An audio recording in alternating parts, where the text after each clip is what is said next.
जय हिंद साथियों, मैं के सर आपका यूपीएससी पॉइंट में हार्दिक स्वागत करता हूं। आज का हमारा टॉपिक साइंस एंड टेक्नोलॉजी है और यूपी लेखपाल के अंदर ये एक महत्वपूर्ण टॉपिक है और महत्वपूर्ण एक हिस्सा है। 5 मार्क्स का एक बहुत बड़ा रोल निभाता है और आज हम इसकी थ्योरी प्लस एक्सप्लेनेशन सब कंप्लीट कर देंगे साइंस एंड टेक्नोलॉजी की। तो अपनी क्लास को स्टार्ट करते हैं बिना समय गवाए। पेन और पेंसिल उठा लीजिए, पेज उठा लीजिए और लिखना स्टार्ट कर दीजिए। मैं आपका प्यारा भाई के सर हूँ और अगर आपको हमारा एफर्ट अच्छा लगे तो चैनल को सब्सक्राइब और वीडियो को लाइक कर सकते हैं। स्टार्ट करते हैं, जीरो से स्टार्ट करेंगे बिल्कुल कि आखिर साइंस एंड टेक्नोलॉजी की जरूरत क्यों पड़ी, कहाँ से स्टार्टिंग हुई। दैनिक जीवन में विज्ञान, वैसे इसे विज्ञान बोलते हैं लेकिन मैं विज्ञान पढ़ूंगा तो परेशान मत होना। विज्ञान और भारतीयों की उपलब्धियां, science in daily life and achievement of Indian. विज्ञान और प्रौद्योगिकी विकास एवं राष्ट्र सुरक्षा। स्वतंत्रता के बाद से भारत में विज्ञान और प्रौद्योगिकी, साइंस एंड टेक्नोलॉजी ने राष्ट्र निर्माण में केंद्रीय भूमिका निभाई थी। वर्ष 1958 से 2013 तक वर्ष 1958 से 2013 तक की नीतियों का विकास भारत की बदलती आवश्यकताओं और वैश्विक परिदृश्य को दर्शाता है। विज्ञान नीति संकल्प, scientific policy resolution SPR 1958। SPR 1958 में विज्ञान नीति संकल्प कब आया? 1958 में। Scientific policy revolution 1958, SPR 1958।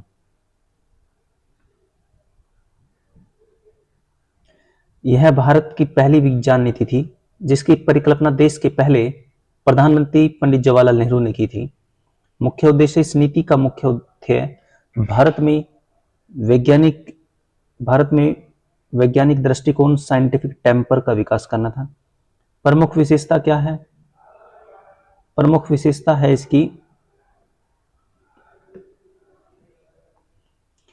प्रमुख विशेषता के बारे में पढ़ते हैं।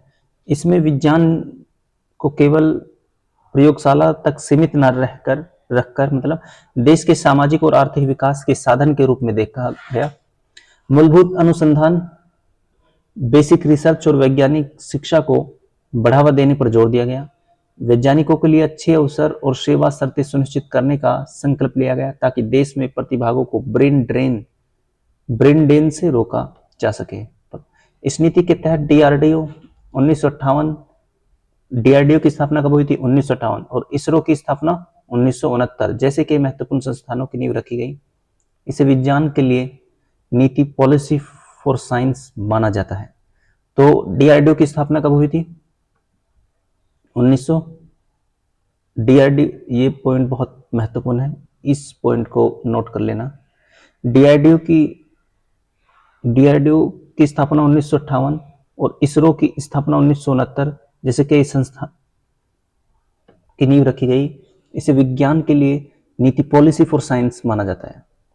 अब नेक्स्ट आ रहा है सेकंड, प्रौद्योगिकी नीति निवारण। प्रौद्योगिकी नीति निवारण के अंदर technology policy statement, TPS 1983।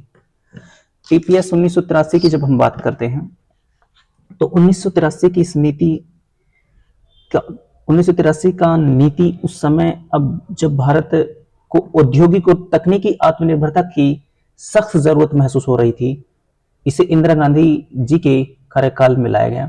TSP policy कब लाया गया? टीएसपी की फुल फॉर्म है टेक्नोलॉजी पॉलिसी स्टेटमेंट 1983 में, जब भारत को औद्योगिक और तकनीकी आत्मनिर्भरता की सख्त जरूरत महसूस हो रही थी, इसे इंदिरा गांधी जी के कार्यकाल में लाया गया।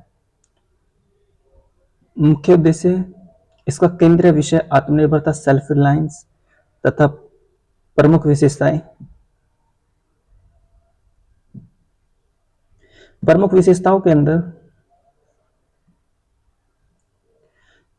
स्वदेशी प्रौद्योगिकी, इंडिजिनियस टेक्नोलॉजी के विकास और संवर्धन और विशेष बल पर दिया गया। उस तकनीकी को प्राथमिकता दी गई जो रोजगार पैदा कर सके और ऊर्जा की बचत कर सके। पारंपरिक कौशल और आधुनिक तकनीक के बीच संतुलन बनाने की कोशिश की गई। विज्ञान और प्रौद्योगिकी नीति, science and technology policy STP 2003 में आई। एसटीपी पॉलिसी 2003 में आई और एक पॉलिसी थी एसटीपी 2003 और टीएसपी टीपीएस 1983। और एसटीपी 2003 में आई, और टीपीएस 1983 में आई, और डीआरडीओ की स्थापना 1958 में हुई, और इसरो की स्थापना 1969 में हुई। ठीक है जी। और डीआरडीओ का मुख्यालय नई दिल्ली है और इसरो का मुख्यालय बेंगलुरु है। और कोई नीति थी एसपीआर नीति। एसपीआर नीति साइंटिफिक पॉलिसी रिसोल्यूशन 1958 में आया। ठीक है जी, 1958 में। अब हम उदारीकरण जो हुआ था 10वीं पंचवर्षीय योजना के अंदर, 8वीं पंचवर्षीय योजना के अंदर, उदारीकरण 1991 के बाद भारत की अर्थव्यवस्था वैश्विक बाजार से जुड़ चुकी थी। 2003 की नीति ने इसे बदलते परिवेश को संबोधित किया। मुख्य उद्देश्य इस नीति का लक्ष्य विज्ञान और प्रौद्योगिकी में निवेश को बढ़ाना और भारत को एक ज्ञान अर्थव्यवस्था, नॉलेज इकोनॉमी में बदलना था। प्रमुख विशेषताएं क्या थी इसकी? शोध और विकास, आरडी में सकल घरेलू उत्पाद जीडीपी का 2% निवेश करने का लक्ष्य रखा गया। बौद्धिक संपदा अधिकारों आईपीआर के तहत के महत्व को स्वीकार किया गया।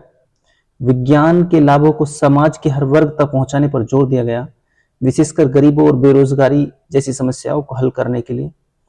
पहली बार ब्रेन ड्रेन, प्रतिभा पलायन की समस्या को संबोधित करने और उसे रोकने के उपाय सोचे गए। विज्ञान और प्रौद्योगिकी और नवाचार नीति, science technology and innovation policy STIP 2013, देखना सही दिख रहा हो। 2010 से 2020 के दशक को भारत सरकार ने नवाचार का दशक, डिकेड ऑफ इनोवेशन घोषित किया। इसी संदर्भ में 2013 की नीति लाई गई। मुख्य उद्देश्य, इस नीति ने विज्ञान और प्रौद्योगिकी में नवाचार, इनोवेशन शब्द को पहली बार आधिकारिक रूप से जोड़ा। इसका नारा था तेज, टिकाऊ और अधिक समावेशी विकास करना। अब प्रमुख विशेषताओं में आते हैं। इसका मुख्य लक्ष्य भारत को दुनिया की शीर्ष 5 वैज्ञानिक शक्तियों में शामिल करना था। सृष्टि, फिर हमने स्टार्ट किया सृष्टि क्या है? Science research and innovation system for high technology lead path for India.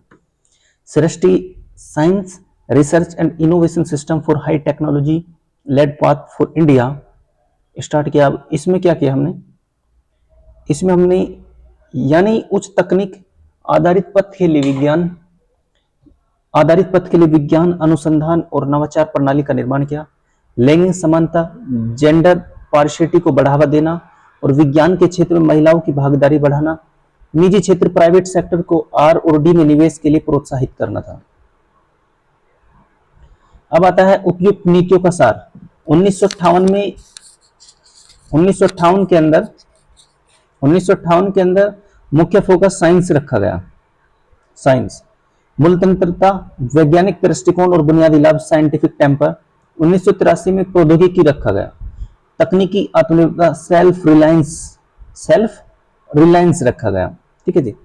फिर आता है हमारा 2003 में विज्ञान और प्रौद्योगिकी, एस और टी, सामाजिक लाभ और ज्ञान अर्थव्यवस्था, नॉलेज और इकोनॉमी रखा गया। 2013 में विज्ञान प्लस प्रौद्योगिकी प्लस नवाचार, विज्ञान प्रौद्योगिकी प्लस एसटीआई मतलब नवाचार और वैश्विक प्रतिस्पर्धा, इनोवेशन रखा गया। ठीक है जी। अब इन नीतियों ने भारत को एक कृषि प्रधान देश से अंतरिक्ष और परमाणु शक्ति संपन्न राष्ट्र बनाने में महत्वपूर्ण भूमिका निभाई। वर्तमान में भारत एसटीआईपी 2020 मसौदों पर काम कर रहा है, जो आत्मनिर्भर भारत के विजन पर केंद्रित है। भारत की विज्ञान और प्रौद्योगिकी नीति का दैनिक जीवन में अनुप्रयोग, डिजिटल क्रांति और फिनटेक, वित्तीय तकनीकी, दैनिक जीवन में अनुप्रयोग, यूपीआई यूनिफाइड पेमेंट्स इंटरफेस, सब्जी वाले से लेकर मॉल वाले तक क्यूआर कोड स्कैन करना है, दुनिया का सबसे सफल रियल टाइम पेमेंट सिस्टम बन गया। हालिया अपडेट यूपीआई लाइट और यूपीआई 123 पे बिना इंटरनेट के भुगतान के लिए भी हैं।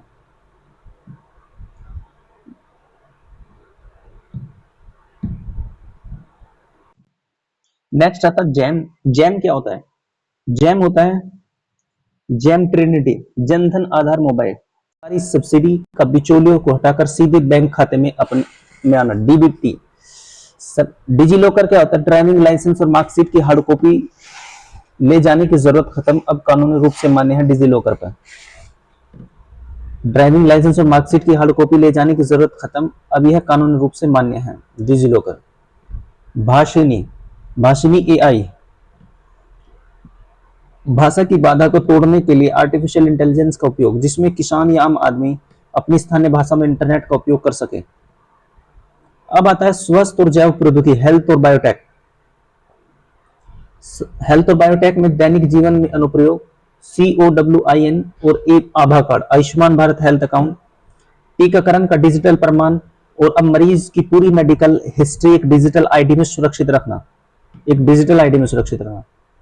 टेलीमेडिसिन ई संजीवनी, टेलीमेडिसिन ई संजीवनी, दूर दराज के गांव में बैठे मरीज का शहर के विशेषज्ञ डॉक्टर से वीडियो कॉल पर इलाज या नीतिगत डिजिटल समावेशन का बेहतरीन उदाहरण ई संजीवनी में।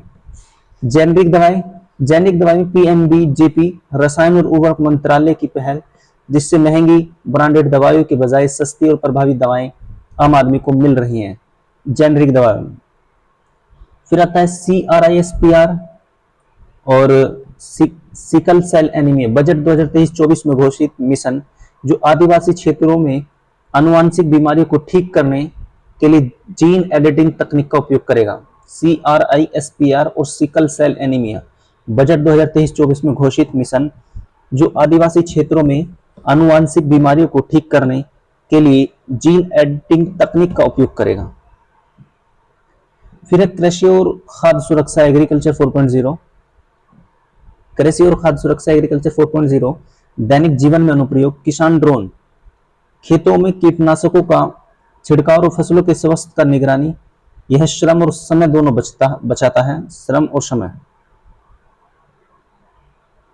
ई नेम, राष्ट्रीय कृषि बाजार, किसान अपनी उपज को ऑनलाइन बोली के माध्यम से देश की किसी भी मंडी में बेच सकता है। मृदा स्वास्थ्य कार्ड, सोइल हेल्थ कार्ड, मिट्टी की जांच तकनीक, जिससे किसान को पता चलता है कि उसे कितना उर्वरक डालना या लागत में कमी।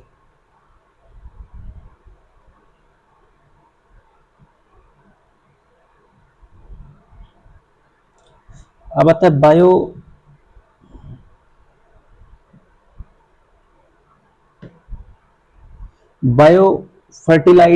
बायोफोर्टिटाइड फसलें, कुपोषण से लड़ने के लिए वैज्ञानिकों ने ऐसी किस्में विकसित की हैं जैसे जस्ता युक्त चावल, आयरन युक्त बाजरा, जो भोजन की थाली में पोषण बढ़ाता है। आधारभूत ढांचा और नेविगेशन, इंफ्रास्ट्रक्चर, मोबिलिटी, दैनिक जीवन में अनुप्रयोग देखते हैं इनका। NAVIC नाविक, यह भारत का अपना GPS है, यह भारत का अपना GPS है। अब भारत सरकार ने मोबाइल कंपनियों के एक नए फोन में नेविक सपोर्ट देने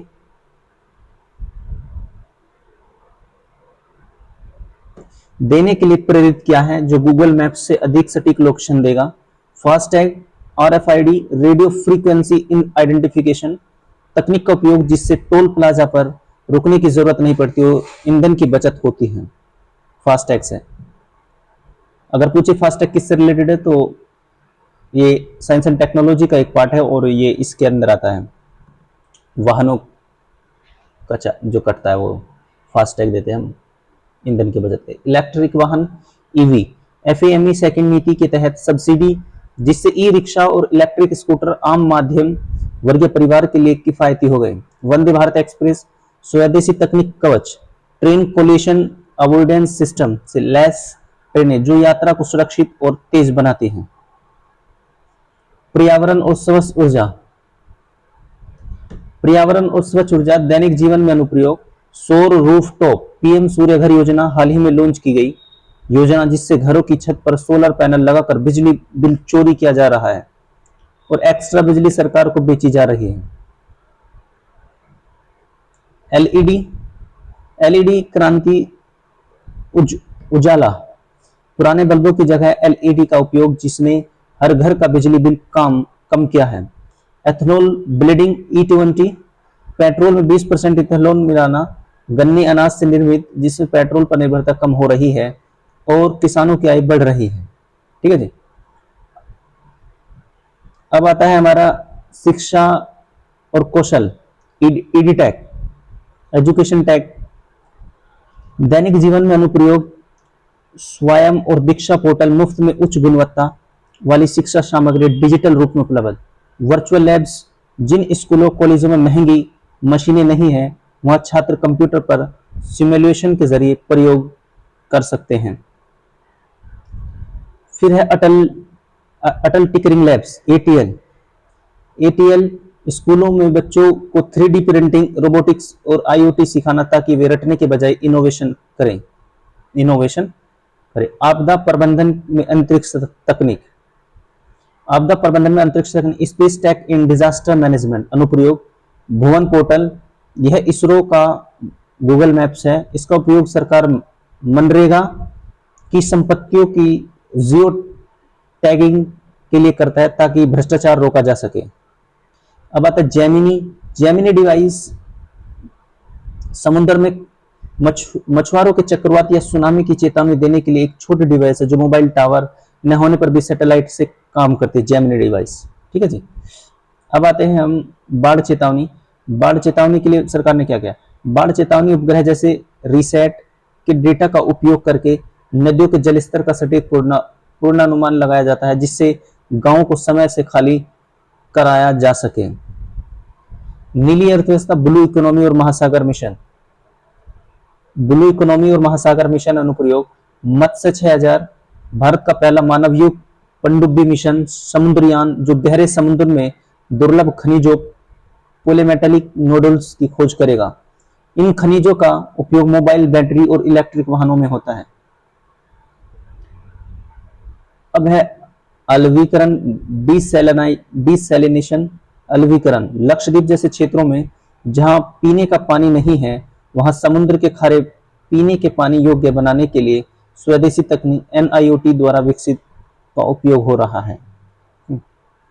नेक्स्ट है परमाणु ऊर्जा का गैर विद्युत उपयोग, non power application of nuclear tech. अनुप्रयोग इसका भाभा कवच BARC द्वारा विकसित बुलेट प्रूफ जैकेट जो हमारे सैनिकों और पुलिस के लिए भी वजन में हल्की और सस्ती है। फिर आता है खाद्य संस्करण, फूड प्रिजर्वेशन। विकिरण तकनीक का उपयोग करके प्याज, आलू, लीची जैसे उत्पादों को सड़ने से बचाया जा सकता है। उदाहरण बिहार की लीची का निर्यात इसी तकनीक से संभव हुआ है।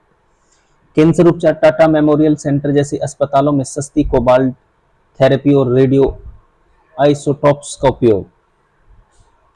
सुपर कंप्यूटिंग और मौसम, सुपर कंप्यूटिंग और मौसम अनुप्रयोग, मौसम की सटीक भविष्यवाणी, प्रत्यूष और मिहिर जैसे सुपर कंप्यूटर के कारण भारत अब मॉनसून की सटीक तारीख बता पाता है जिससे किसान बुआई की योजना बना पाते हैं। मौसम की सटीक भविष्यवाणी, प्रत्यूष और मिहिर जैसे सुपर कंप्यूटर के कारण भारत अब मॉनसून की सटीक तारीख बता पाता है जिससे किसान बुआई की योजना बना पाते हैं। सुपर कंप्यूटिंग और मौसम में आता है अनुप्रयोग, मौसम की सटीक भविष्यवाणी, प्रत्यूष और मिहिर जैसे सुपर कंप्यूटरों के कारण भारत अब मॉनसून की सटीक तारीख बता पाता है जिससे किसान बुआई की योजना बना पाते हैं।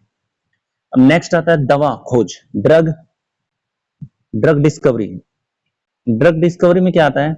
दवा खोज, ड्रग डिस्कवरी, नई दवाओं के अणुओं मॉलिक्यूल्स को खोजने में सुपर कंप्यूटर का उपयोग जिससे दवा निर्माण में लगने वाला समय 10 साल से घटकर 2-3 साल रह जाता है। पारंपरिक ज्ञान आता है ट्रेडिशनल, प्रोटेक्शन ऑफ ट्रेडिशनल। अब आता है पारंपरिक ज्ञान और सुरक्षा, प्रोटेक्शन ऑफ ट्रेडिशनल।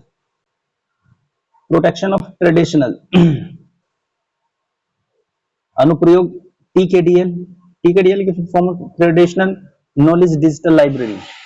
भारत ने अपने प्राचीन जैसे हल्दी, नीम और औषधीय गुण को डिजिटल रूप में रिकॉर्ड किया है ताकि विदेशी कंपनियां इसे अपना बताकर पेटेंट न करा सकें। या बायो पायरेसी के खिलाफ का सबसे बड़ा हथियार है। आयुष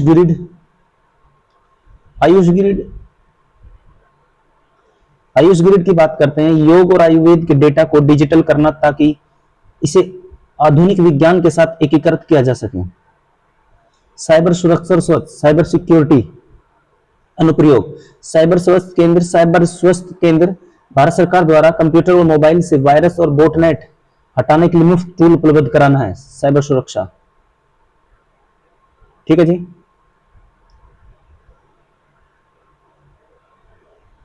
अब आता है CERT इन। CERT इन, जब भी कोई बड़ा साइबर हमला होता है या किसी ऐप में बग आता है तो एजेंसी अलर्ट जारी करती है। CERT इन में जब भी कोई बड़ा साइबर हमला होता है या किसी ऐप में बग आता है तो एजेंसी अलर्ट जारी करते हैं। क्या जारी करते हैं? अलर्ट जारी करते हैं। महत्वपूर्ण तथ्य इसके बारे में हम पढ़ते हैं। महत्वपूर्ण तथ्य में आता है पहले, सबसे पहले ANRF अनुसंधान नेशनल रिसर्च फाउंडेशन 2023 में पारित विधेयक के तहत स्थापित जो भारत में वैज्ञानिक शोध का सर्वोच्च संस्था बन गई, SERB का स्थान लिया। LIGO इंडिया गुरुत्वाकर्षण तरंगों ग्रेविटेशनल वेव्स के अध्ययन के लिए महाराष्ट्र के हिंगोली में एक विशाल प्रयोगशाला बन रहा है, LIGO इंडिया। अब आता है ई रूपी क्या होता है? यह एक प्रीपेड वाउचर आधारित डिजिटल भुगतान प्रणाली है जिसके लिए बैंक खाते की भी आवश्यकता नहीं है। ग्रीन हाइड्रोजन, पानी से हाइड्रोजन अलग करके ईंधन बनाना भारत का लक्ष्य 2030 तक 5 मिलियन मीट्रिक टन हाइड्रोजन का उत्पादन करना है। 2030 तक 5 million metric tonne green hydrogen का उत्पादन करना है। वेस्ट टू वेल्थ, कचरे से सड़क बनाना, प्लास्टिक रोड या बायोगैस बनाना स्वस्थ भारत मिशन 2.0 का यह प्रमुख तकनीकी हिस्सा है। विज्ञान और प्रौद्योगिकी में भारतीयों की उपलब्धियां। अंतरिक्ष विज्ञान इतिहास रचता भारत। स्पेस साइंस के अंदर भारत अब केवल प्रतिभागी नहीं बल्कि अंतरिक्ष जगत का लीडर है। चंद्रयान 3 हमने जब भेजा 2023, जब चंद्रयान 3 के अभी मेरे जहन में मैंने पढ़ा तो ऐसा लगा कि जब राकेश शर्मा जी अंतरिक्ष में गए तो उस टाइम की प्राइम मिनिस्टर इंदिरा गांधी जी थी। तो इंदिरा गांधी जी ने पूछा कि राकेश शर्मा साहब कि अंतरिक्ष से भारत कैसा दिखता है? तो उन्होंने कहा कि अंतरिक्ष से भारत, मैं सच बताऊं तो सारे जहां से अच्छा हिंदुस्तान हमारा, बुलबुलें हैं इसके सारे जहां से अच्छा हिंदुस्तान हमारा। उन्होंने कहा सारे जहां से अच्छा हिंदुस्तान हमारा। आज हमारे एक अंतरिक्ष में एक अभी गए थे, उनका नाम मेरे दिमाग से भी निकल गया, आएगा तो मैं आगे क्लास में बताऊंगा। तो उनसे पूछा कि क्या तुमने दाल पूरी खा ली वहां पे जाके? हमारे प्राइम मिनिस्टर, मौजूदा प्राइम मिनिस्टर ने। अरे यार तुम भी पूछ लेते अच्छी चीज, तुमने पूछा दाल पूरी खा ली? मतलब यार हमारा साइंस का इतना बड़ा लीडर वहां गया, हम सम्मान नहीं देते पढ़े लिखे लोगों को, नेताओं को इतना सम्मान देते हैं और फिर रोते हैं कि पेपर लीक मेरिट इतनी जा रही है, क्या करें क्या करें। अरे क्या करें, धर्म पे वोट दोगे तो यही होगा ना। अच्छे नेताओं को चुनो, देश हित के नेताओं को चुनो। तो चंद्रयान 3 की बात करते हैं। भारत चंद्रमा के दक्षिण ध्रुव साउथ पोल पर उतरने वाला दुनिया का पहला देश बन गया। महत्वपूर्ण तथ्य, लैंडिंग पॉइंट का नाम है शिव शक्ति पॉइंट, लैंडर का नाम है विक्रम और रोवर का नाम है प्रज्ञान। रोवर का नाम है प्रज्ञान, लैंडर का नाम विक्रम है और रोवर का नाम प्रज्ञान है, जहां पे उतरा शिव शक्ति पॉइंट है लैंडिंग पॉइंट का। नेक्स्ट आता है Aditya L1 mission. Aditya L1 2023-24 सूर्य का अध्ययन करने वाला भारत का पहला मिशन है जो लैग्रेंज पॉइंट L1 पर सफलतापूर्वक स्थापित हुआ। गगनयान मिशन आगामी भारत का पहला मानवयुक्त अंतरिक्ष मिशन है। इसके लिए 4 अंतरिक्ष यात्रियों एस्ट्रोनॉट्स के नाम की घोषणा की गई। प्रशांत बालकृष्ण नायर, अंगद प्रताप जी और अजीत कृष्णन और शुभांशु शुक्ला। हाँ, जो मैं भी बोल रहा था कि मेरे शुभांशु शुक्ला जी थे वो, जिनसे पूछा था प्रधानमंत्री जी ने कि तुमने दाल पूरी खाई वहां पे जाके? वाह प्रधानमंत्री जी वाह। निजी क्षेत्र की भागीदारी, Skyroot aerospace. Skyroot aerospace ने भारत का पहला निजी रॉकेट विक्रम एस सफलतापूर्वक लॉन्च किया। अब आता है रक्षा और प्रौद्योगिकी, मिसाइल डिफेंस टेक्नोलॉजी। अब मिसाइल डिफेंस टेक्नोलॉजी के मेक इन इंडिया के तहत रक्षा क्षेत्र में आत्मनिर्भरता बढ़ी। मिशन दिव्य शास्त्र 2024, भारत ने अग्नि 5 मिसाइल का सफल परीक्षण किया जो MIRV तकनीक multiple independently targetable re entry vehicle से लैस है। अर्थ है एक ही मिसाइल से अलग अलग स्थानों पर कई परमाणु हथियार गिराए जा सकते हैं। यह क्षमता केवल चुनिंदा देश US, रसिया, चाइना, फ्रांस के पास है, फिर इंडिया के पास। ठीक है जी। आईएनएस विक्रांत, आईएनएस विक्रांत भारत का पहला स्वदेशी विमान वाहक पोत एयरक्राफ्ट कैरियर है। एलसीए तेजस स्वदेशी हल्का लड़ाकू विमान जिसे अब विदेशी देश भी खरीदने में रुचि दिखा रहे हैं। प्रमुख व्यक्ति doctor Tessy Thomas, missile women of India, Agni 4 और अग्नि 5 की प्रोजेक्ट डायरेक्टर रही। सूचना और प्रौद्योगिकी वैश्विक नेतृत्व किसने करा? भारतीय मूल के लोग दुनिया की सबसे बड़ी टेक्नोलॉजी कंपनियों का नेतृत्व कर रहे हैं, जैसे इंडियन सीओ वायरस भी कहा जाता है, सकारात्मक अर्थ है। अब जैसे गूगल के सीईओ कौन है? सुंदर पिचाई जी। माइक्रोसॉफ्ट के सत्या नडेला, ये भारत के हैं। वर्ल्ड बैंक अजय बंगा भारत के हैं। यूट्यूब के नील मोहन भारत के हैं। एडोब के शांतनु नारायण भारत के हैं। अजय बंगा विश्व बैंक का नेतृत्व करने वाले पहले भारतीय अमेरिकी हैं। ये भारत के थे लेकिन अमेरिका जाके रहने लगे। ठीक है जी। टीकाकरण की शक्ति कोवैक्सीन, भारत बायोटेक द्वारा विकसित पूर्णतः स्वदेशी कोविड वैक्सीन है कोवैक्सीन। सर्वैक्स सीरम इंस्टीट्यूट द्वारा विकसित सर्वाइकल कैंसर, गर्भाशय ग्रीवा कैंसर के लिए भारत की पहली स्वदेशी वैक्सीन। R21 मैट्रिक्स एम, ऑक्सफोर्ड और सीरम इंस्टीट्यूट द्वारा बनाई गई मलेरिया की वैक्सीन जिसे WHO ने मंजूरी दी। प्रमुख व्यक्तित्व डॉक्टर गगनदीप कांग, विषाणु विज्ञानी, रोटावायरस वैक्सीन के विकास में महत्वपूर्ण भूमिका और रॉयल सोसाइटी लंदन की फेलो बनने वाली पहली भारतीय महिला थी। कृषि विज्ञान हरित क्रांति के जनक डॉक्टर MS स्वामीनाथन, जिनका हाल ही में निधन हुआ, उन्हें भारत रत्न 2024 से सम्मानित किया गया। उन्होंने भारत को अनाज के लिए दूसरों पर निर्भर रहने से बचाया। किसने? MS स्वामीनाथन ने। तो हरित क्रांति कौन सी पंचवर्षीय योजना में आई? आप हम मुझे कमेंट करके बताएं। सॉरी। नैनो यूरिया क्या होता है? इफ्को के वैज्ञानिक ने दुनिया का पहला लिक्विड नैनो यूरिया बनाया जो पारंपरिक यूरिया की बोरियों की जगह लेगा और मिट्टी की गुणवत्ता बचाएगा। गणित और सांख्यिकी mathematics statics, professor CR Rao, महान सांख्यविद, जिन्हें 2023 में सांख्यिकी का Nobel international prize in statics मिला। 102 वर्ष की आयु में निधन से ठीक पहले उन्हें ये पुरस्कार मिला। नीना गुप्ता कौन है? कोलकाता की गणितज्ञ, जिन्हें रामानुजन पुरस्कार 2021 से सम्मानित किया गया। उन्होंने जारिस की कैंसिलेशन प्रॉब्लम को हल किया। मंजुल भार्गव, भारतीय मूल के गणितज्ञ, जिन्हें गणित का नोबेल फिजिक्स मेडल मिल चुका है। नोबेल पुरस्कार विजेता, विज्ञान में भारतीय मूल के नोबेल पुरस्कार विजेता। CV रमन, बहुत इंपॉर्टेंट है। अब चीजें जो बहुत इंपॉर्टेंट स्टार्ट हो चुकी है, जहां से क्वेश्चन बनेगा 5 नंबर विज्ञान प्रौद्योगिकी से अगर चाहिए आपको तो इस क्लास को देखना बहुत जरूरी है। CV रमन जी को नोबेल पुरस्कार मिला था 1930 में। किसके कारण? भौतिक में, फिजिक्स में मिला था। विज्ञान में नोबेल पाने वाले पहले एशियाई हैं। रमन प्रभाव, रमन इफेक्ट पढ़ाया था इन्होंने। हरगोविंद खुराना 1968 चिकित्सा जेनेटिक कोड की व्याख्या की थी इन्होंने। सुब्रमण्यम चंद्रशेखर 1983 में भौतिकी, तारों की संरचना और विकास, चंद्रशेखर सीमा इन्हीं ने की थी। वेंकटरामन रामकृष्ण 2009 रसायन, राइबोसोम की संरचना, वेंकटरामन इन्होंने की थी।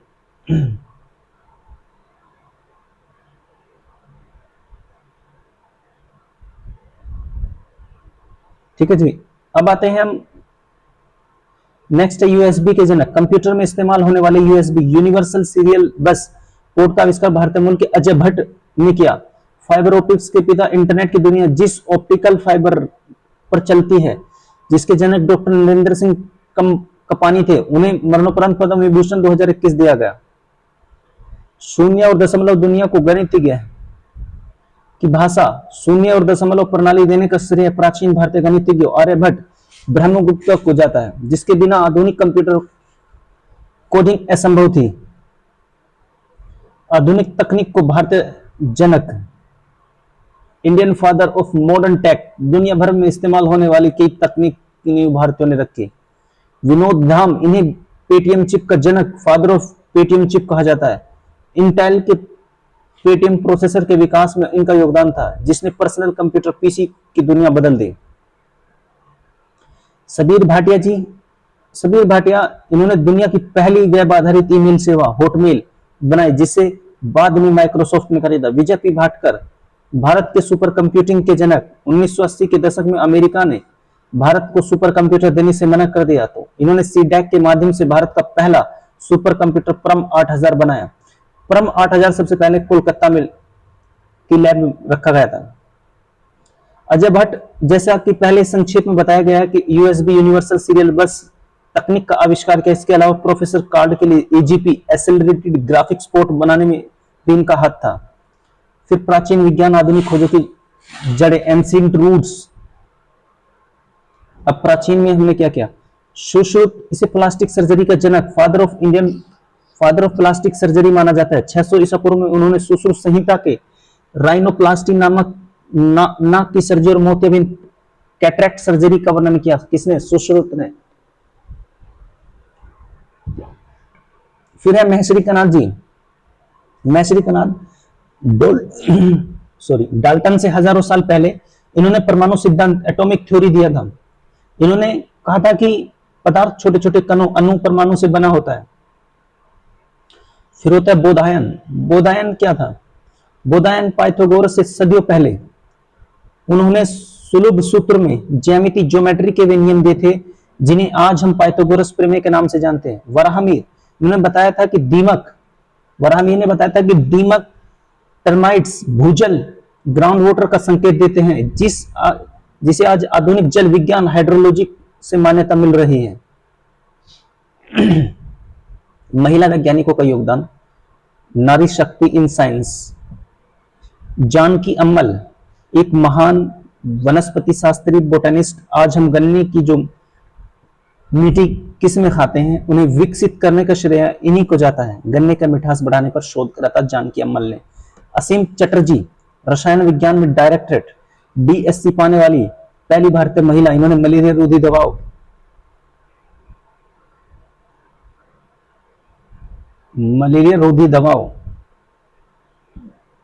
इन्होंने मलेरिया रोधी दवाएं और विंका अल्कलाइड्स कैंसर उपचार में उपयोगी पर महत्वपूर्ण काम किया।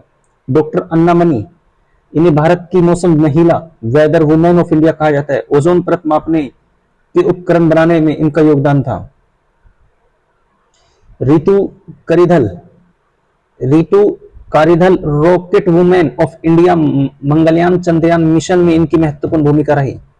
स्टार्टअप और नई सदा के नवाचार, new age innovation. Agnikul Cosmos IIT Madras का स्टार्टअप है। इन्होंने दुनिया का पहला 3D प्रिंटेड रॉकेट इंजन अग्निलेट बनाया और भारत का पहला निजी लॉन्च पैड भी स्थापित किया।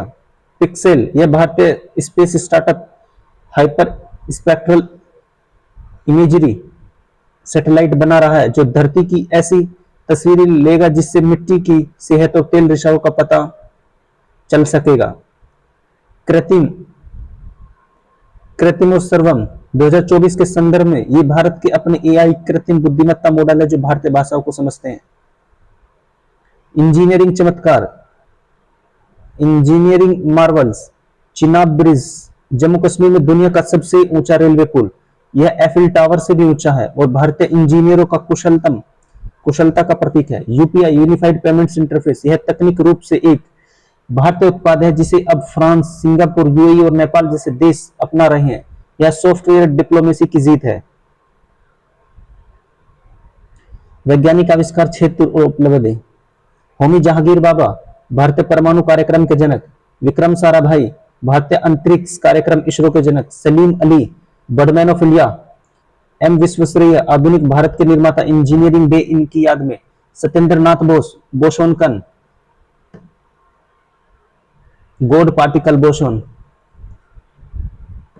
प्रफुल्ल चंद्र, भारतीय रसायन उद्योग के जनक। बंगाल केमिकल्स। वाईफाई का भारतीय कनेक्शन, यदि वाईफाई का आविष्कार सीधे भारत में नहीं हुआ, लेकिन इसके पीछे के मुख्य सिद्धांत मीमो तकनीक जिससे सिग्नल तेज होता है, भारतीय मूल के प्रोफेसर एरोगे पोलरेज का बहुत बड़ा योगदान है। इन्हें मार्कोनी पुरस्कार मिला था। कौन सा? मार्कोनी पुरस्कार। मार्कोनी पुरस्कार। प्रौद्योगिकी का स्वदेशीकरण, प्रौद्योगिकी का स्वदेशीकरण, आइडेंटिनाइजेशन ऑफ टेक्नोलॉजी पुस्तक के लिए यह अध्याय अंतर्गत महत्वपूर्ण है, क्योंकि यह आत्मनिर्भर भारत के विजन का मूल आधार है। स्वदेशीकरण का अर्थ है केवल भारत में निर्माण करना, मेक इन इंडिया नहीं, बल्कि भारत द्वारा डिजाइन और विकास, डिजाइन डेवलपमेंट इंडिया करना, ताकि ताकि ताकि हम बौद्धिक संपदा आईपी के मालिक बने, आईपी के मालिक बने। रक्षा क्षेत्र आयात में निर्यात की ओर, डिफेंस। रक्षा क्षेत्र स्वदेशीकरण का सबसे बड़ा उदाहरण है। सरकार ने डीएपी 2020 रक्षा खरीद प्रक्रिया के तहत बाय इंडिया आईडीडीएम श्रेणी को सर्वोच्च प्राथमिकता दी। प्रमुख उपलब्धि क्या है इसके लिए? एलएसी। एलएसी में मतलब क्या किया हमने? एलएसी तेजस MK-1A पूर्णतः स्वदेशी हल्का लड़ाकू विमान। इसके इंजन कावेरी इंजन पर भी काम चल रहा है। वर्तमान में जीई इंजन का उपयोग, लेकिन भविष्य में स्वदेशीकरण का लक्ष्य है। प्रचंड, दुनिया का एकमात्र ऐसा लाइट कॉम्बैट हेलीकॉप्टर जो 5000 मीटर की ऊंचाई सियाचिन पर टेक ऑफ लैंडिंग कर सकता है। आईएनएस विक्रांत। आईएनएस विक्रांत भारत का पहला स्वदेशी विमान वाहक पोत। 76% सामग्री पूर्णतः भारतीय। पिनाका स्वदेशी multi barrel rocket launcher system. AGS advance towed artillery gun system, DRD द्वारा विकसित लंबी दूरी की तोप।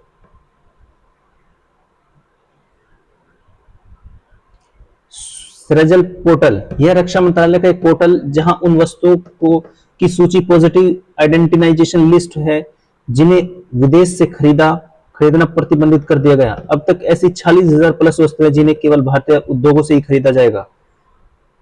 सूचना एवं संचार प्रौद्योगिकी, आईटी टेलीकॉम, हार्डवेयर और सॉफ्टवेयर में विदेशी निर्भरता कम करने के प्रयास। 5G स्टैक, भारत उन चुनिंदा देशों में शामिल हो गया है जिनके पास अपनी 5G तकनीक।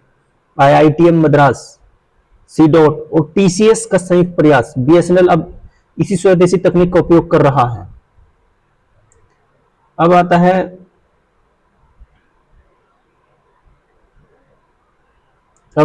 है स्वदेशी प्रोसेसर, स्वदेशी माइक्रो प्रोसेसर। शक्ति आईआईटी मद्रास द्वारा विकसित, वेगा सीटैक द्वारा। ये प्रोसेसर देश के डिजिटल संप्रभुता के लिए महत्वपूर्ण है। संप्रभुता के लिए भरोस होता है आईआईटी मद्रास की कंपनी जेंडो ओपीएस द्वारा विकसित स्वदेशी मोबाइल ऑपरेटिंग सिस्टम जो एंड्रॉइड पर निर्भरता कम करता है और अधिक गोपनीयता प्राइवेसी देता है। कौन सा? भारोस। रेलवे और परिवहन के अंदर क्या किया हमने? वंदे भारत एक्सप्रेस ट्रेन 18, यह स्वदेशी इंजीनियरिंग का चमत्कार है। इनका निर्माण इंटीग्रल कोच फैक्ट्री चेन्नई में हुआ। यह बिना इंजन सेल्फ प्रोपेल्ड वाली ट्रेन है। कवच स्वदेशी रूप से विकसित टीसीएएस ट्रेन कोलिजन अवॉइडेंस सिस्टम, यह यूरोपीय सिस्टम से 10 गुना सस्ता है। यदि दो ट्रेनें एक ही पटरी पर आ जाएं तो यह सिस्टम अपने आप ब्रेक लगा देगा। कवच सिस्टम। अंतरिक्ष और नेविगेशन, स्पेस और नेविगेशन। एनएवीआईसी नाविक भारत का अपना जीपीएस। आईआरएनएसएस अब 5G फोन्स में एनएवीआईसी का सपोर्ट अनिवार्य किया जा रहा है ताकि लोकेशन डेटा विदेशी सर्वर पर न जाए।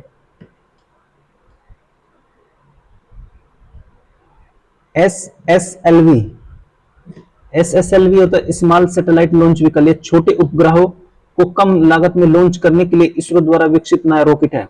विक्रम एस निजी क्षेत्र, स्काई रूट एरोस्पेस द्वारा बनाया गया भारत का पहला रॉकेट है।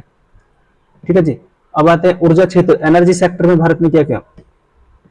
Fast breed reactor Kalpakkam Tamil Nadu में स्थित पीएफबीआर का निर्माण पूर्ण होने वाला। यह यूरेनियम के बजाय थोरियम, जिसका भंडार भारत में अपार है, का उपयोग करके ऊर्जा बनाएगा। यह भारत की परमाणु ऊर्जा में आत्मनिर्भरता बनाएगा।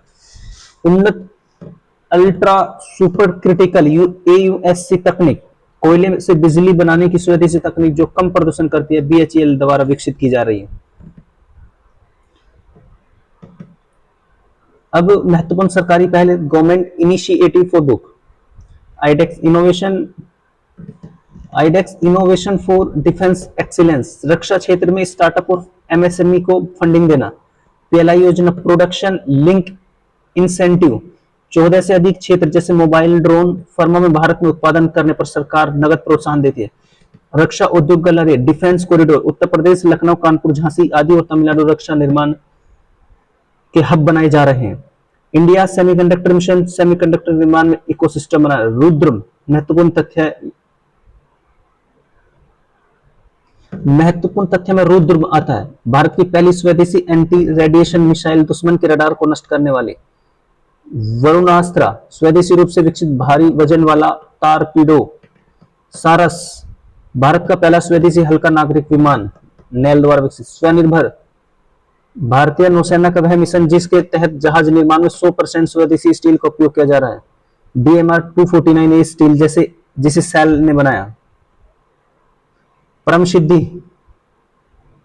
सिद्धि AI, भारत का सबसे तेज स्वदेशी सुपर कंप्यूटर में से एक, सीडैक द्वारा विकसित। ब्रह्मोस से सीख, ब्रह्मोस मिसाइल शुरू में भारत रूस का संयुक्त उपक्रम था जिसमें भारत का हिस्सा कम था, लेकिन धीरे धीरे भारत ने इसका स्वदेशीकरण किया। आज इसका fuel management system, air frame और कई इलेक्ट्रॉनिक्स भारत में बनते हैं। अब हम इसे फिलीपींस को निर्यात कर रहे हैं।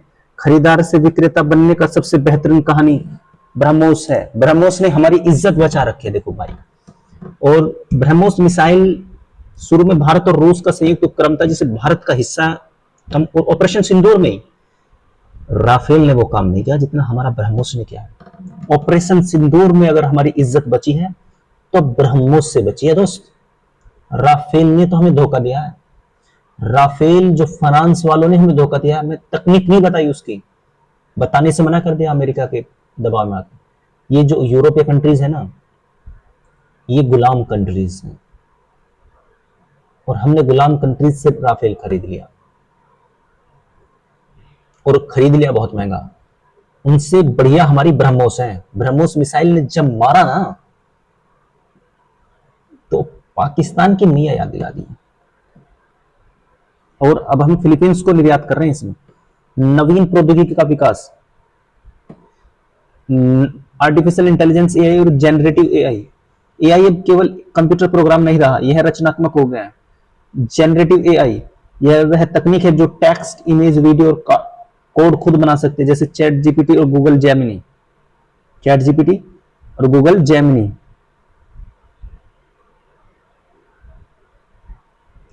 और डीप फेक होता है। अरे यार क्या हो रहा है। डीप फेक की बात करते हैं। डीप फेक AI का उपयोग करके किसी व्यक्ति का नकली वीडियो या आवाज बनाना। चुनौती इसका गलत इस्तेमाल, मिस इंफॉर्मेशन, चुनाव और सुरक्षा के लिए खतरा। भारत का दृष्टिकोण, भारत AI फॉर ऑल, सभी के लिए AI की नीति पर काम कर रहा है। भाषिणी, यह भारत सरकार का AI मिशन है जो इंटरनेट को भारतीय भाषाओं में उपलब्ध कराएगा। इंटरनेट को भारतीय भाषाओं में। राष्ट्रीय quantum mission, national quantum mission NQM, यह वर्तमान समय में की सबसे क्रांतिकारी तकनीक है। भारत सरकार ने 2023 में इसके लिए 6,003 करोड़ रुपए मंजूर किए थे। क्वांटम कंप्यूटिंग परिचय, सामान्य कंप्यूटर बिट्स 0 और 1 पर काम करते हैं। क्वांटम कंप्यूटर बिट्स पर काम करते हैं जो एक साथ 0 और 1 दोनों हो सकते हैं। क्षमता, जो गणना करने में सुपर कंप्यूटर को 10,000 साल लगेंगे, क्वांटम कंप्यूटर उसे कुछ मिनटों में कर सकता है। भारत का लक्ष्य, भारत उन चुनिंदा 6 देशों अमेरिका, चीन, फिनलैंड, ऑस्ट्रिया, फ्रांस में शामिल हो गया जिनके पास अपना समर्पित क्वांटम मिशन है। ब्लॉकचेन और वेब 3.0, यह तकनीक केवल क्रिप्टो करेंसी बिटकॉइन तक सीमित नहीं है, इसका उपयोग विश्वास, ट्रस्ट बनाने में होता है। ब्लॉकचेन यह विकेंद्रीकृत बही खाता, डिसेंट्रलाइज लेजर है, इसमें दर्ज डेटा को कोई बदल नहीं सकता। लेखपाल प्रशासन का उपयोग, लेखपाल के लिए पढ़ रहे हैं और लेखपाल प्रशासन का उपयोग, अरे यार लेखपाल ही आ गया। जमीन के रिकॉर्ड, लैंड रिकॉर्ड्स को ब्लॉकचेन पर रखने से फर्जीवाड़े और अवैध कब्जे पूरी तरह खत्म हो जाएंगे। तेलंगाना और आंध्र प्रदेश में पायलट प्रोजेक्ट चल रहे हैं इसके ऊपर। लेखपाल बनाएंगे आपको, लेखपाल। CBDC, ये ब्लॉकचेन तकनीक पर आधारित भारत की अपनी डिजिटल करेंसी जिसे RBI जारी करती है, कैश का डिजिटल रूप है। 5G और 6G, जी का मतलब क्या होता है, जनरेशन। इसमें 5G और 6G इसमें लेटेंसी, डेटा भेजने और प्राप्त करने में लगने वाला समय बहुत ही कम है। यह इंटरनेट ऑफ थिंग्स के लिए जरूरी है। 6G अलायंस, भारत ने अभी तक 6G तकनीक पर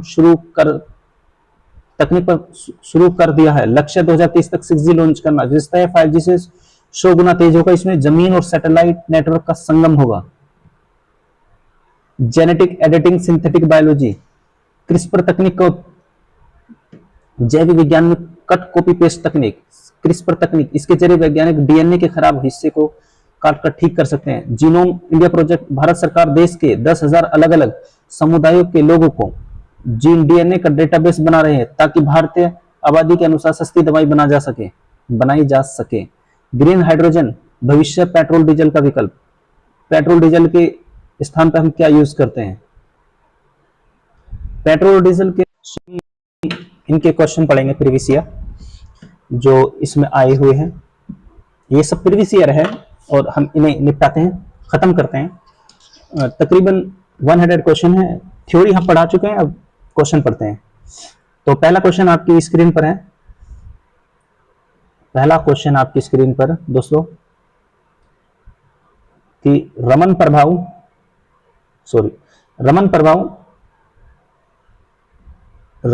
रमन इफेक्ट की खोज के लिए किस भारतीय वैज्ञानिक को नोबेल पुरस्कार से सम्मानित किया गया है? तो रमन प्रभाव के लिए सीवी रमन जी को किया गया है। ठीक है जी। क्वेश्चन नंबर 2, भारत में मिसाइल मैन के रूप में किसे जाना जाता है? तो डॉक्टर एपीजे अब्दुल कलाम जी को जाना जाता है मिसाइल मैन के। ये सब आए हुए क्वेश्चन है। क्वेश्चन नंबर 3 आपकी स्क्रीन पर है। ऑप्टिकल फाइबर जिसका उपयोग संचार इंटरनेट से में किया जाता है, भौतिकी के किस सिद्धांत पर कार्य करता है? Optical fibre total internal reflection के ऊपर कार्य करता है, पूर्ण आंतरिक परावर्तन के ऊपर कार्य करता है। ठीक है जी। क्वेश्चन नंबर 4, भारत का प्रथम कृत्रिम उपग्रह आर्टिफिशियल सैटेलाइट कौन सी थी? बहुत इंपॉर्टेंट क्वेश्चन। भास्कर थी या रोहिणी थी या फिर 4th ऑप्शन नंबर सी आपकी स्क्रीन पर है, आर्यभट्ट थी। आर्यभट्ट थी या एप्पल थी? तो इसका राइट आंसर है आर्यभट्ट। क्वेश्चन नंबर 5, चिकित्सा में उपयोग की जाने वाली। क्वेश्चन नंबर 4 का राइट आंसर है सी, आर्यभट्ट। कृत्रिम उपग्रह सैटेलाइट आर्यभट्ट थी। क्वेश्चन नंबर 5, चिकित्सा में उपयोग की जाने वाली एमआरआई मशीन किस सिद्धांत पर कार्य करती है? एमआरआई मशीन किस सिद्धांत पर कार्य करती है? 5 का एक्सरे पर, ध्वनि तरंग पर, या चुंबकीय अनुनाद पर, रेडियो समस्थानिक पर? तो इसका राइट आंसर है चुंबकीय अनुनाद, मैग्नेटिक रेजोनेंस पर कार्य करती है। एमआरआई जब कराते हैं हम तो मैग्नेटिक रेजोनेंस पर काम करते हैं।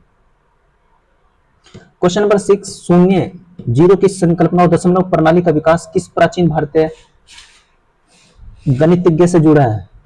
तो इसका राइट आंसर है आर्यभट्ट ने किया था जीरो का आविष्कार। क्वेश्चन नंबर 7, नॉन स्टिक खाना पकाने के बर्तनों पर किसकी परत चढ़ाई जाती है? नॉन स्टिक टेफलॉन की परत चढ़ाई जाती है, टेफलॉन। क्वेश्चन नंबर 8, भारत में हरित क्रांति के जनक किसे माना जाता है? तो एम एस स्वामीनाथन जी को माना जाता है। इन्हें 2025 में भारत रत्न भी मिला है। क्वेश्चन नंबर 9, टेलीविजन के रिमोट कंट्रोल में किस प्रकार की तरंगों का उपयोग किया जाता है? टेलीविजन के रिमोट कंट्रोल में, तो इसका राइट आंसर है इंफ्रारेड रेज। तो अगर पूछे इंफ्रारेड रेज का प्रयोग बताओ तो टेलीविजन के रिमोट कंट्रोल में किस प्रकार की तरंगों का? Infrared rays. क्वेश्चन नंबर 10, भारतीय अंतरिक्ष अनुसंधान संगठन इसरो का मुख्यालय कहाँ है? तो इसरो का मुख्यालय मैंने बताया बेंगलुरु में है। क्वेश्चन नंबर 10 का राइट आंसर बेंगलुरु। इसरो की स्थापना कब हुई थी? तो 1969 में हुई थी। और डीआरडीओ की पूछे तो 1958 में हुई थी। और डीआरडीओ का मुख्यालय कहाँ है? 1969 में। और डीआरडीओ की तो हुई थी, डीआरडीओ की तो हुई थी 1958 दिल्ली और बेंगलुरु। ठीक है जी। क्वेश्चन नंबर 11, बोशान कन का नाम किस भारतीय वैज्ञानिक के नाम पर रखा गया? बोशान कन का नाम, तो 11 जेसी बोस के नाम पर, या सत्येंद्रनाथ बोस के नाम पर, या होमी भाभा के नाम पर, या सुब्रमण्यम चंद्रशेखर? तो सत्येंद्रनाथ बोस के नाम पर बोसान रखा गया। तो बी से बोशान और बी से बोस। माइक्रोवेव ओवन में भोजन पकाने के लिए किन तरंगों का उपयोग किया जाता है? माइक्रोवेव ओवन में तो सूक्ष्म तरंगे माइक्रोवेव्स का। 12 का बी है सूक्ष्म तरंगे का। ठीक है जी। क्वेश्चन नंबर 13, भारत के परमाणु ऊर्जा कार्यक्रम न्यूक्लियर एनर्जी प्रोग्राम के जनक कौन थे? तो न्यूक्लियर प्रोग्राम के जनक डॉक्टर होमी जहांगीर बाबा जी थे। क्वेश्चन नंबर 14 आपकी स्क्रीन पर है। कहता क्या है क्वेश्चन नंबर 14? कहता है कि मोबाइल फोन और इलेक्ट्रॉनिक वाहनों में प्रयुक्त होने वाली बैटरियां मुख्य रूप से किस धातु पर आधारित होती है? तो ये किस धातु पर आधारित होती है? 14 का बी है लिथियम। लिथियम पर आधारित होती है। भारत में 2014 में अपने पहले ही प्रयास में किस ग्रह की कक्षा में सफलतापूर्वक यान भेजा था? 2014 में भारत ने पहले ही प्रयास में तो मंगल पर भेज दिया था भारत ने। क्वेश्चन नंबर 16, सीटी स्कैन में किन किरणों का प्रयोग किया जाता है? अल्फा रे, लेजर किरणें, एक्सरे और सोनार, और उपयुक्त में से कोई नहीं। 16 का एक्सरे है जी, एक्सरे। सीटी स्कैन में एक्सरे तल पर भेजे। भारत में स्वदेशी रूप से विकसित नेविगेशन सिस्टम जीपीएस सिस्टम का नाम क्या है? भारत में जीपीएस सिस्टम का क्या नाम है? तो इसका राइट आंसर है नाविक। नेविक है, मैंने बताया था NAVIC करके जो नाम था वो जीपीएस सिस्टम का नाम था। मेट्रोमैन के नाम से किस भारतीय इंजीनियर को जाना जाता है? तो इसका राइट आंसर है मेट्रोमैन का। मेट्रोमैन को भारत के किस नाम से जाना जाता है? सूर्ययान, आदित्य L1 मिशन, या फिर गगनयान या प्रभात। तो इसका राइट आंसर है 26 क्वेश्चन का राइट आंसर हमारा आदित्य L1 को जाना जाता है। भारत और रूस के संयुक्त उद्यम जॉइंट वेंचर से बनी दुनिया की सबसे तेज सुपर सोनिक क्रूज मिसाइल कौन सी है? सबसे तेज तो ब्रह्मोस है। ब्रह्मोस तो हमारी शान है इस time. Question number 28, chat GPT की जो हाल ही में चर्चा में रहा किस तकनीक पर आधारित है?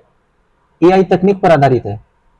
कौन सी तकनीक पर? एआई, जनरेटिव एआई तकनीक। क्वेश्चन नंबर 29, भारत का पहला स्वदेशी विमान वाहक पोत इंडिजेनियस एयरक्राफ्ट कैरियर कौन सा है? INS Vikramaditya, INS Virat, INS Vikrant और आईएनएस अरिहंत, और उपयुक्त में से कोई नहीं। तो 28 का राइट आंसर हमारा आईएनएस विक्रांत है, indigenous aircraft. Question number 30, blockchain technology का प्राथमिक उपयोग किस क्षेत्र में प्रसिद्ध है? मिसाइल निर्माण, क्रिप्टो करेंसी, मौसम की भविष्यवाणी, कृषि, उपयुक्त में से कोई नहीं। तो इसका राइट आंसर है क्रिप्टो करेंसी। ब्लॉकचेन टेक्नोलॉजी का प्राथमिक उपयोग किस क्षेत्र में? क्रिप्टो करेंसी, जैसे बिटकॉइन के क्षेत्र में। क्वेश्चन नंबर 31, 31वां सवाल आपकी स्क्रीन पर है। भारत के आगामी मानव अंतरिक्ष मिशन मैन्ड स्पेस मिशन का नाम क्या है? गगनयान, समुद्रयान, व्योममित्र, मानवयान, या उपयुक्त में से कोई नहीं। तो इसका राइट आंसर है गगनयान। क्या है? गगनयान। क्वेश्चन नंबर 32, रक्षा क्षेत्र में S-400 ट्राइम्स क्या है जिसे भारत ने रूस से खरीदा? S-400 एक वायु रक्षा मिसाइल प्रणाली है। क्या है? वायु रक्षा मिसाइल प्रणाली है। S-400 एक आयरन डोम सिस्टम है, जिसे हम हवा से जब मार किसी देश पर करता है, जैसे सपोज भारत पे पाकिस्तान ने मार किया, तो हम S-400 से उसकी उस क्षमता को नष्ट कर सकते हैं। 5G तकनीक में जी का क्या अर्थ है? मैं कल भी बताया था और आज भी बता रहा हूं, जी का अर्थ होता है जनरेशन। क्वेश्चन नंबर 34 आपकी स्क्रीन पर है।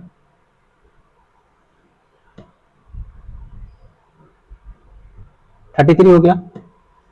अब आता है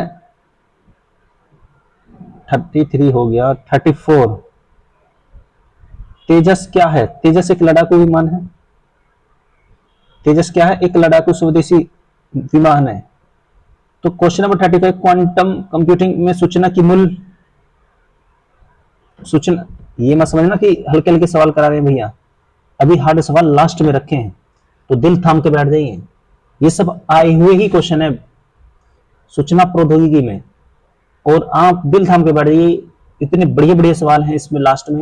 लास्ट के जो 50 क्वेश्चन है बहुत ही जबरदस्त सवाल है, तो बने रहिए क्लास में। तो 35, क्वांटम कंप्यूटिंग में सूचना की मूल इकाई क्या कहती है? क्वांटम कंप्यूटिंग में सूचना की मूल इकाई क्यूबिट्स कहते हैं। क्वांटम कंप्यूटिंग में उसे क्यूबिट्स कहते हैं। इसरो का वह प्रशिक्षण यान लॉन्च हुई कल जिसे वर्क हॉर्स कहा जाता है। वर्क हॉर्स जीएसएलवी, पीएसएलवी और SSLV, SLV third, PSLV, PSLV होता है। नाग मिसाइल की मुख्य विशेषता क्या है? नाग मिसाइल की मुख्य विशेषताएं, यह हवा से हवा में मार करती है, एक दागो और भूल जाओ मिसाइल है नाग मिसाइल, ठीक है, दागो और भूल जाओ। Question number 38, IoT internet of things का क्या अर्थ है? इंटरनेट पर चीजें बनाना, बेचना, रोजमर्रा की वस्तु को इंटरनेट से जोड़ना और डेटा साझा करना, केवल कंप्यूटर का नेटवर्क, बिना इंटरनेट के काम करना, उपयुक्त में से कोई नहीं। तो इसका राइट आंसर है केवल कंप्यूटर का नेटवर्क है, आईओटी।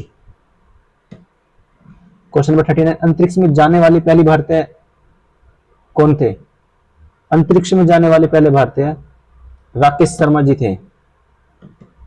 भारत की पहली स्वदेशी परमाणु पनडुब्बी न्यूक्लियर पावर्ड सबमरीन कौन सी है? तो राइट आंसर है आईएनएस अरिहंत। आईएनएस अरिहंत स्वदेशी निर्मित है। क्लाउड कंप्यूटिंग का क्या मतलब है? क्लाउड कंप्यूटिंग का मतलब क्या है? क्लाउड कंप्यूटिंग का मतलब क्या होता है? बादलों से बिजली बनाना, इंटरनेट पर डेटा स्टोर प्रोसेस करना, स्थानीय हार्ड ड्राइव के बजाय। ठीक है जी, question option B is the right answer. 42, भारत में निजी क्षेत्र प्राइवेट सेक्टर द्वारा विकसित पहला रॉकेट कौन सा था जिसे 2022 में सफलतापूर्वक लॉन्च किया गया? तो विक्रम एस या फिर रमन जी, रमन 1 और कलाम 100 गुरुड। तो इसका राइट आंसर है Vikram S. A is option is the right answer. 43 question, DRDO का पूर्ण रूप क्या है? Defence research and defence research 43 defence research and development organisation 1958 में स्थापना हुई, दिल्ली में इसका मुख्यालय है। और मुझे बताओ इसके सीईओ कौन है या चीफ कौन है या महानिदेशक कौन है? क्रायोजेनिक इंजन का उपयोग मुख्य रूप से कहां होता है, कहां किया जाता है? पनडुब्बियों में, हाई स्पीड ट्रेनों में या अंतरिक्ष रॉकेट के ऊपरी चरण में, भारी उपग्रहों के लिए परमाणु संयंत्रों में या उपयुक्त में से कोई नहीं? तो इसका राइट आंसर है अंतरिक्ष रॉकेट के ऊपरी चरण में। अंतरिक्ष रॉकेट के ऊपरी चरण में। 3D प्रिंटिंग तकनीक को किस और नाम से जाना जाता है? बहुत अच्छा सवाल है। 3D प्रिंटिंग को किस और तकनीक के नाम से जाना? सबट्रेनिक मैन्युफैक्चरिंग, एडिटिव मैन्युफैक्चरिंग या लेजर कटिंग या होलोग्राफी या उपयुक्त में से कोई नहीं? तो इसका राइट आंसर है एडिटिव मैन्युफैक्चरिंग। क्वेश्चन नंबर 46, भारतीय वायुसेना में शामिल प्रचंड क्या है? प्रचंड क्या है? प्रचंड एक हल्का लड़ाकू helicopter LCH। Question number 47, James Webb telescope किस स्पेस एजेंसी का मुख्य मिशन है? इसरो, नासा, रोसकोसमोस और CNS। तो इसका राइट आंसर है NASA. James Webb telescope European और कनाडाई एजेंसी के साथ नासा ने करा था ये मिशन। क्वेश्चन नंबर 48, अस्त्र मिसाइल किस श्रेणी की मिसाइल है? अस्त्र मिसाइल किस श्रेणी की मिसाइल है? तो सतह से हवा में। अस्त्र मिसाइल हवा से हवा में मार करती है। 49, क्रिस्पर Cas9 तकनीक का संबंध किससे है? CRISPR gene editing, missile guiding से, ब्लॉकचेन से, 5G टावर से, उपयुक्त में से कोई नहीं? तो इसका राइट आंसर है जीन एडिटिंग से। क्रिस्पर जीन एडिटिंग से।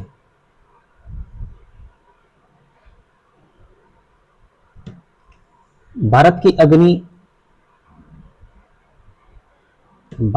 अग्नि मिसाइल श्रृंखला मुख्य रूप से किस प्रकार की है?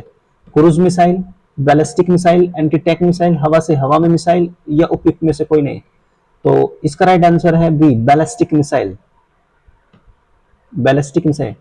क्वेश्चन नंबर 51, भारतीय वायुसेना में शामिल लड़ाकू विमान राफेल किस देश से खरीदा? तो राफेल फ्रांस से खरीदा था हमने। क्वेश्चन नंबर 52, पिनाका क्या है जिसे डीआरडीओ ने विकसित किया? पिनाका क्या है? पिनाका एक मल्टी बैरल रॉकेट लॉन्चर है। क्या है? मल्टी बैरल रॉकेट लॉन्चर है जिसे डीआरडीओ ने विकसित किया। क्वेश्चन नंबर 53, हाइपरसोनिक मिसाइल की गति ध्वनि की गति से कम कितने गुना अधिक है? हाइपरसोनिक मिसाइल ध्वनि की गति से भी ज्यादा है। कितनी ज्यादा है? 5 गुना ज्यादा है। वाहनों पर टोल टैक्स के लिए अनिवार्य फास्टिंग किस तकनीक पर काम करती है? ब्लूटूथ पर, RFID पर, या फिर वाईफाई पर, या NFC पर? तो RFID पर तकनीक पर। प्रोजेक्ट 75, क्वेश्चन नंबर 55, प्रोजेक्ट 75 के तहत भारत में किस श्रेणी की पनडुब्बियों का निर्माण किया जा रहा है? स्कॉर्पियन श्रेणी या अरिहंत श्रेणी या सिंधुगो श्रेणी या परमाणु श्रेणी, उपयुक्त में से नहीं। तो इसका राइट आंसर है ए, स्कॉर्पियन श्रेणी की पनडुब्बी। क्वेश्चन नंबर 56, एलन मस्क की कंपनी स्पेसएक्स के लिए प्रसिद्ध है, केवल इलेक्ट्रिक कार बेचने के लिए, पुनः प्रायोजित रॉकेट बनाने के लिए। तो 56 का राइट आंसर बी है, पुनः प्रायोजित रॉकेट बनाने के लिए। 57, सुपर कंप्यूटर गति स्पीड को मापने की इकाई क्या है? तो इसका राइट आंसर है फ्लॉप्स। फ्लॉप्स में काम करता है वो। आकाश मिसाइल प्रणाली किस प्रकार कार्य करती है? आकाश सतह से हवा में या फिर हवा से हवा में?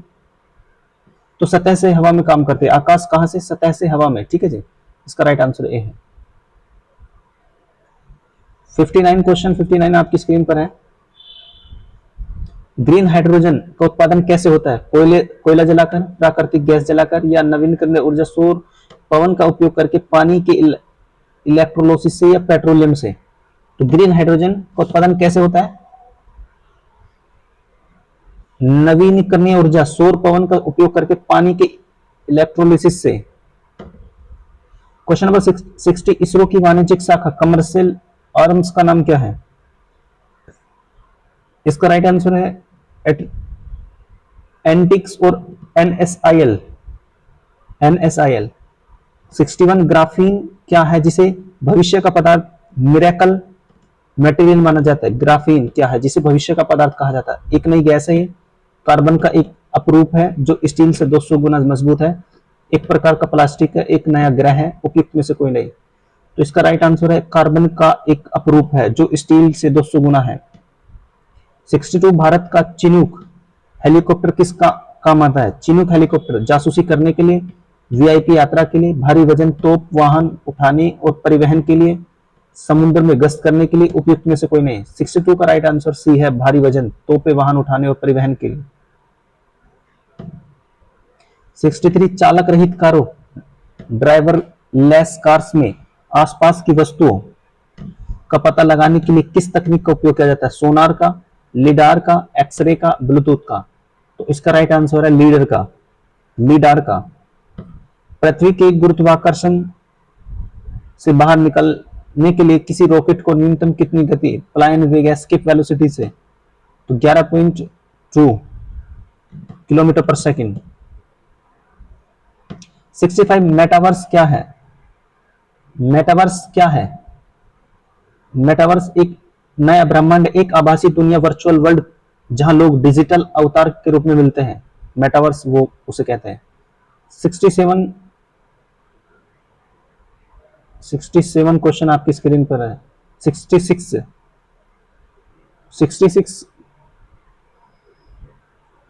क्या कहता है? समुद्र की गहराइयों में खनिजों की खोज के लिए भारत के मिशन का नाम क्या है? Sagarmala deep mission, deep ocean mission या जल शक्ति मिशन या नीली क्रांति? समुद्र की गहराइयों को, समुद्र की गहराइयों को, तो deep ocean mission. Question number 67, Indra भारतीय रक्षा संदर्भ में क्या है? इंद्र क्या है? इंद्र एक मिसाइल है या एक रडार है? इंद्र एक रडार है। ठीक है। क्वेश्चन नंबर 68, वरुणास्त्र क्या है? वरुणास्त्र एक मिसाइल है, एक हेलीकॉप्टर, स्वदेशी भारी वजन वाला टारपीडो है या एक ड्रोन है? तो वरुणास्त्र क्या है? 68, वरुणास्त्र एक स्वदेशी भारी वजन वाला टारपीडो है। 69, लाइफाई तकनीक वाईफाई से कैसे अलग है? लाइफाई तकनीक वाईफाई से कैसे अलग है? यह धीमी है, यह रेडियो तरंगों के बजाय प्रकाश लाइट का उपयोग डेटा ट्रांसमिशन के लिए करती है, यह केवल पानी में काम करती है या इससे में तार की जरूरत होती है? उपयुक्त में से कोई नहीं। 69 का बी है, यह रेडियो तरंगों के बजाय प्रकाश का उपयोग डेटा ट्रांसमिशन के लिए करती है। 70, नेत्र क्या है जिसे भारतीय वायुसेना उपयोग करती है? एक जासूसी कैमरा है, airborne early warning and control system है, या एक मिसाइल है, एक फाइटर जेट है, या उपयुक्त में से कोई नहीं। तो इसका राइट आंसर है airborne early warning and control system है क्या? नेत्र। 71, नैनो टेक्नोलॉजी में पदार्थों का अध्ययन किस पैमाने पर किया जाता है नैनो टेक्नोलॉजी में, तो इसका राइट आंसर नैनोमीटर, 1 से 100 नैनोमीटर तक। 72 इसरो का नया रॉकेट SSLV किस लिए बनाया गया? चांद्र पर जाने के लिए, छोटे उपग्रहों, स्मॉल सैटेलाइट को पृथ्वी की निचली कक्षा में भेजने के लिए। बिल्कुल राइट आंसर ऑप्शन बी 72 का। 73 होलोग्राफी तकनीक का उपयोग क्या बनाने में किया जाता है? होलोग्राफी का तकनीक का उपयोग क्या बनाने में? 3D मानचित्र। होलोग्राफी तकनीक का उपयोग 3D मानचित्र बनाने में किया जाता है, 3D मानचित्र। क्वेश्चन नंबर 74 निर्भय मिसाइल की श्रेणी क्या है? निर्भय मिसाइल की श्रेणी बैलिस्टिक मिसाइल है, सबसोनिक क्रूज मिसाइल है, या हाइपरसोनिक मिसाइल है, हवा से हवा में मिसाइल है, में से कोई नहीं। तो इसका राइट आंसर है सब सोनिक क्रूज मिसाइल है, निर्भय मिसाइल। 75 सतीश धवन अंतरिक्ष केंद्र SDSC-SHAR जहां से इसरो ने अपने रॉकेट लॉन्च करता है, वहां कहां स्थित है? तो इसका राइट आंसर श्रीहरिकोटा आंध्र प्रदेश से। इसरो कहां से? श्रीहरिकोटा आंध्र प्रदेश से। बौद्धिक संपदा इंटेलेक्चुअल प्रॉपर्टी का मुख्य रूप से क्या अर्थ है? अचल संपत्ति और जमीन, सोने और चांदी के आभूषण, मानव मस्तिष्क बुद्धि की रचनाएं जैसे आविष्कार और शेयर बाजार में निवेश करना, उपयुक्त में से कोई नहीं। तो इसका राइट आंसर है मानव मस्तिष्क बुद्धि की रचनाएं। क्वेश्चन नंबर 77 भारत में पेटेंट अधिकार मान्यता कितनी अवधि के लिए प्रदान की गई? तो इसका राइट आंसर क्या हो सकता है? 10 वर्ष, 20 वर्ष। तो 20 वर्ष। किसी उत्पाद की विशिष्ट पहचान, लोगो या ब्रांड नाम किस सुरक्षा अधिकार के तहत आता है? कॉपीराइट, पेटेंट, ट्रेडमार्क या फिर ट्रेड सीक्रेट, या फिर 78 का राइट आंसर है सी ट्रेडमार्क। 79 कंप्यूटर सॉफ्टवेयर साहित्यिक कृतियां किताबों को मुख्य रूप से किस कानून के तहत सुरक्षा मिलती है? कॉपीराइट अधिनियम, डिजाइन अधिनियम, भौगोलिक सांकेतिक अधिनियम, पेटेंट अधिनियम, उपयुक्त में से कोई नहीं। तो 79 का यह है कॉपीराइट अधिनियम। 80 क्वेश्चन नंबर 80 आपकी स्क्रीन पर डिजिटल राइट्स मैनेजमेंट DRM का मुख्य उद्देश्य क्या है? इंटरनेट की गति बढ़ाना, डिजिटल सामग्री के अनधिकृत उपयोग और वितरण को रोकना, ऑनलाइन शॉपिंग को बढ़ावा देना, या कंप्यूटर वायरस बनाना। तो इसका राइट आंसर है डिजिटल सामग्री के अनधिकृत उपयोग और वितरण को रोकना। DRM का मुख्य उद्देश्य क्या है? डिजिटल सामग्री के अनधिकृत उपयोग और वितरण को रोकना।